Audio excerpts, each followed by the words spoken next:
नमस्कार दोस्तों इस स्पेशल सेशन के अंदर हम लोग चर्चा करने वाले हैं एक मध्य प्रदेश हाई कोर्ट के फैसले की, जिसने बहुत ही इंपॉर्टेंट लॉ लेट डाउन किया है एक नए मौलिक अधिकार के बारे में, नए फंडामेंटल राइट के बारे में। आइए समझते हैं पूरा माजरा क्या है। सबसे पहले तो दोस्तों केस का नाम नोट कर लीजिए, X X X versus the state of Madhya Pradesh. अब ये एक्स एक्स एक्स का तो कॉन्टेक्स्ट समझते हैं ना आप सभी लोग। जब भी कोई सेक्सुअल ऑफेंस इन्वॉल्व होता है या कोई मैट्रिमोनियल डिस्प्यूट इन्वॉल्व होता है, तो वहां पे जो पार्टी है या विक्टिम है या एक्यूज है, उनके जो नाम है उनको हटा दिया जाता है और उनको सब्स्टिट्यूट कर दिया जाता है ऐसे कुछ अल्फाबेट से, एक्स से या वाई से। अब कॉन्टेक्स्ट क्या है समझने की कोशिश करते हैं। Failure to disclose right to terminate pregnancy violates victim right to live with dignity.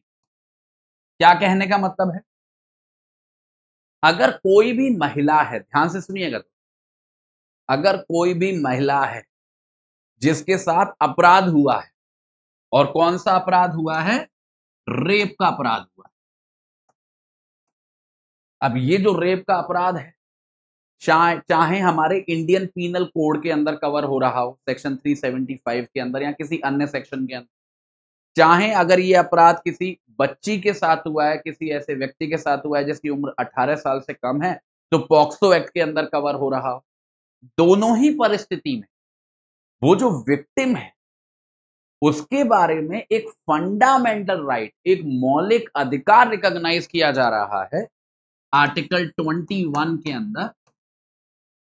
और क्या बोला जा रहा है कि ऐसी हर एक महिला के पास ये अधिकार है कि उसको ये जानकारी दी जाए, उसको ये जानकारी दी जाए कि उसके पास अधिकार है अपनी उस प्रेगनेंसी को टर्मिनेट करने का, जो प्रेगनेंसी हो सकती है उसको उस रेप के अपराध की वजह से।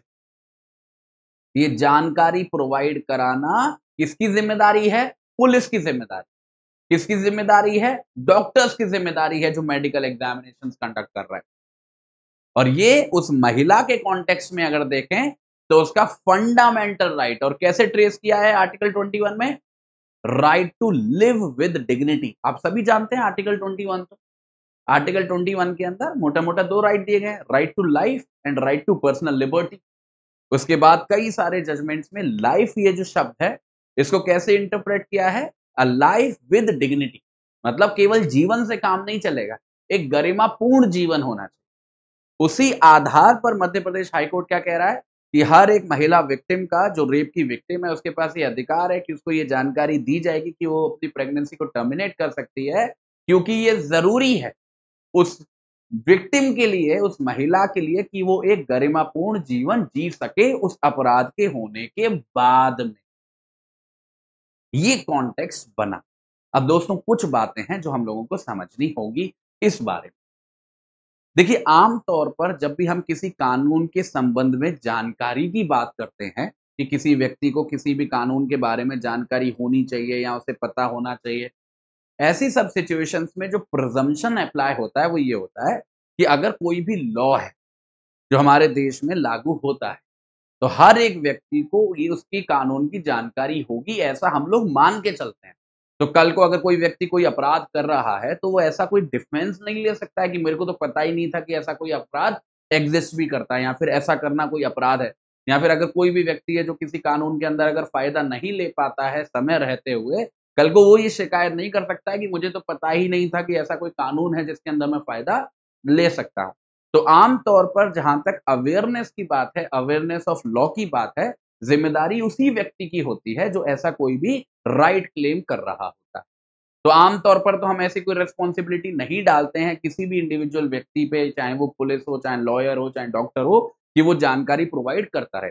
हाँ, स्टेट की ये जिम्मेदारी होती है, मतलब पार्लियामेंट की या स्टेट लेजिस्लेचर की जो भी कानून बना रहा है उसकी ये जिम्मेदारी होती है कि वो प्रॉपर पब्लिकेशन वगैरह कराए अपने कानून का। अगर वो पब्लिकेशन वगैरह हुआ है, ऑफिशियल गैजेट में आया है वो, उसके बाद कोई जिम्मेदारी नहीं बनती है। ये नॉर्मल रूल है। और दोस्तों कुछ स्पेशल केसेस हो सकते हैं जैसा यहाँ पे हमको देखने को मिला। जैसे इस इंडिविजुअल केस में फैक्चुअल बैकग्राउंड क्या था कि एक बच्ची है जो बहुत ही, मतलब, कमजोर बैकग्राउंड से आ रही है, गांव वगैरह की लोकेलिटी से आ रही है, और सोशली भी दे आर क्वाइट बैकवर्ड। ऐसी बच्ची के साथ रेप का अपराध हो जाता है, उन्हें कुछ इतनी ज्यादा जानकारी नहीं है कानून के बारे में, खासकर ऐसे कानून के बारे में जिसके अंदर ऐसी कोई भी प्रेगनेंसी जो कल को शायद उसके साथ हो जाए उसको वो टर्मिनेट कर सकते। इसी लापरवाही के कारण हुआ क्या कि वो प्रेग्नेंट भी हो गई और प्रेग्नेंट हुए हुए एक लंबा अरसा बीत गया। हमारा ये जो मेडिकल टर्मिनेशन ऑफ प्रेगनेंसी का कानून है ना 1971 वाला, इसके अंदर अगर आप अपनी प्रेगनेंसी को टर्मिनेट करना चाहते हो तो आपकी प्रेगनेंसी अगर 20 हफ्तों तक की है तो टर्मिनेट करना काफी आसान है। मतलब जो प्रक्रिया है पर वो इतनी जटिल प्रक्रिया नहीं। पर एक बार 20 हफ्ते से ज्यादा का समय हो जाता है ना, फिर प्रक्रिया थोड़ी सी कठिन हो जाती है और कभी कभी तो टर्मिनेट करना भी मुश्किल हो जाता है। अब यहाँ पे इस केस में यही हुआ, क्योंकि उस विक्टिम के पास जानकारी नहीं थी, उसके परिवार वालों के पास जानकारी नहीं थी, तो वो उस प्रेगनेंसी को टर्मिनेट नहीं करा पाए कानून के अनुसार। और कानून के बारे में उन्हें जब जानकारी लगी तब प्रेगनेंसी 20 हफ्तों से ज्यादा की हो चुकी थी। अब वो उस कानून के अंदर ये अधिकार नहीं रख रहे थे कि वो उस प्रेगनेंसी को टर्मिनेट कर सकते।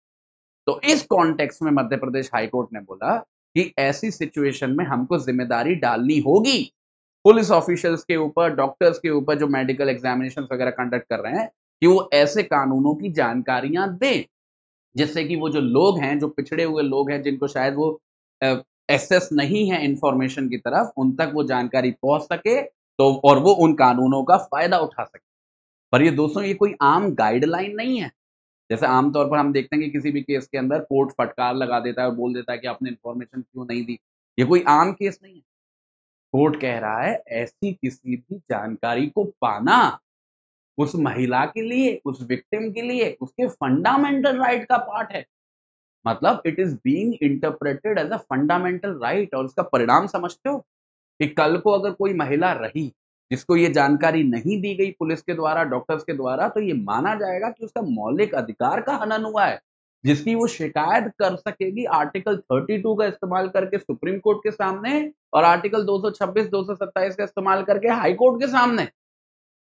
तो जो कॉन्सिक्वेंसेज आने वाले हैं ना इस जजमेंट की वजह से फ्यूचर में, वो काफी वास्ट हो सकते हैं। ऐसा भी हो सकता है कि कभी कोई इंफॉर्मेशन ना मिले महिला को और सरकार को कंपेंसेशन वगैरह पे करना पड़ जाए, क्योंकि पुलिस क्या है, सरकार की तो एक एजेंसी है, राइट। तो हमको ये फ्यूचर में देखने को मिल सकती है ऐसी सिचुएशन। हमको क्या सीखने को मिल रहा है कि ये वाले जजमेंट के अंदर मध्य प्रदेश हाई कोर्ट ने हेल्ड आउट किया है कि हर एक महिला जो रेप की विक्टिम है उसके पास ये फंडामेंटल राइट है, आर्टिकल 21 के अंदर right to live with dignity का पार्ट है उसके, कि उसको सारी इंफॉर्मेशन, सारी जानकारी दी जाए जो जरूरी है किसी भी केस के अंदर प्रेगनेंसी को टर्मिनेट करने के लिए।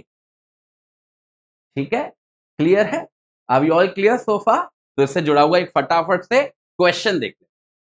In the case XXX versus State of Madhya Pradesh, the Madhya Pradesh High Court criticized the police and doctor for failing to disclose the right to terminate pregnancy, emphasizing that it violates the victim's right to free speech, right to privacy, right to live with dignity और right to property। हमने क्या सीखा अभी, कैसे trace out किया है?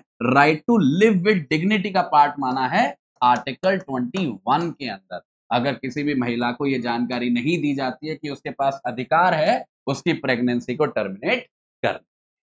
चलिए दोस्तों, इस स्पेशल सेशन को यहीं पे समाप्त करता हूं। उम्मीद है आपको ये सेशन पसंद आया होगा और अगर आप चाहते हो कि फ्यूचर में भी मैं ऐसे सेशन बताऊं तो ये सेशन को लाइक जरूर करके जाइए। तब तक के लिए आज्ञा दीजिए, नमस्कार।